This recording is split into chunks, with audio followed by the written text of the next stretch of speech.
Bonjour à tous. Comment l'impression en 3 dimensions peut améliorer les pratiques médicales?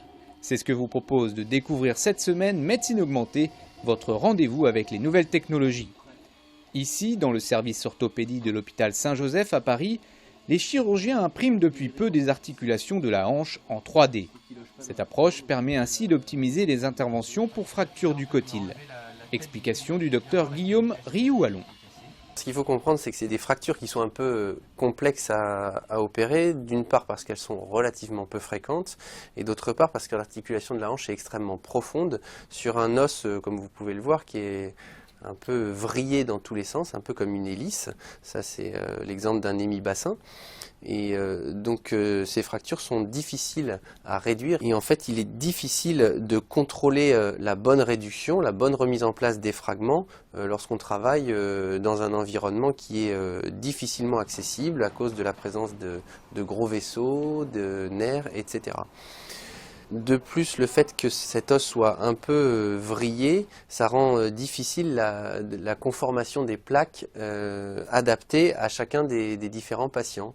Et donc, on a eu cette idée, enfin c'est une idée qui avait déjà été utilisée dans certaines disciplines, mais on a eu l'idée de l'appliquer à la chirurgie du cotyle, d'imprimer en fait les bassins des patients, afin de pouvoir mouler sur mesure les plaques et les préparer avant l'intervention pour d'abord gagner du temps et avoir des plaques qui en fait sont des plaques sur mesure, ce qui facilite beaucoup leur implantation. En fait le principe est relativement simple, on se sert du scanner préopératoire du patient. Alors on imagine que le bassin sur le scanner qu'on utilise est complètement fracturé, donc il est difficile de pouvoir utiliser cette partie-là. En revanche, l'hémibassin contralatéral, lui, est sain. Et on se sert de cette partie-là en présupposant qu'on est parfaitement symétrique, ce qui en général est quand même à peu près le cas. On se sert donc du scanner de l'hémibassin contralatéral qu'on va travailler à l'aide de différents logiciels en 3D. Et puis on va en faire un miroir pour que ça corresponde au bassin qui est fracturé dans sa position anatomique telle qu'on voudrait l'avoir une fois qu'il est réparé. Une fois qu'on a préparé ce fichier-là, il faut l'exporter dans un format compatible avec l'impression 3D et l'imprimante 3D nous permet d'imprimer à taille réelle l'hémibassin du patient dans sa position réparée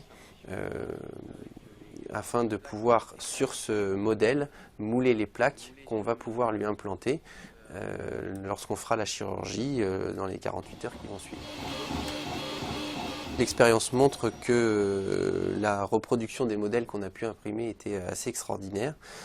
Et en tout cas, les premiers essais qu'on a pu faire, puisque là on en est à 4 ou 5 implantations, nous ont montré que les modèles qu'on avait pu faire de plaques étaient parfaitement adaptés à l'anatomie des patients en péropératoire.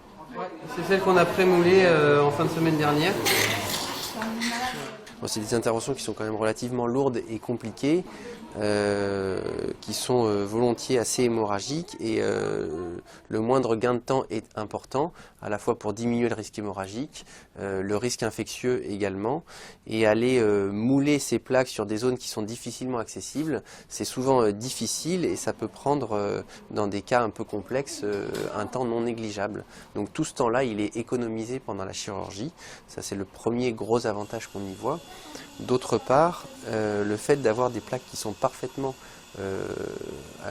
anatomiques par rapport aux patients, ça peut nous permettre dans certaines circonstances de déceler des défauts de réduction, c'est-à-dire qu'on se rend compte que les fragments ne sont pas exactement remis à leur place et la plaque nous permet en fait de déceler ces défauts de réduction, de parfaire la réduction et donc d'avoir un résultat optimal.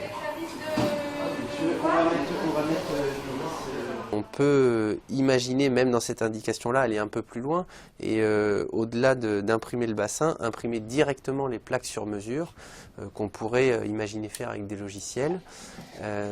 Après, ça demande d'autres types d'impression puisqu'il faudrait pouvoir imprimer en métal avec du matériel implantable, mais on sait que ça se fait déjà dans certaines disciplines. Donc c'est quelque chose qui est théoriquement faisable.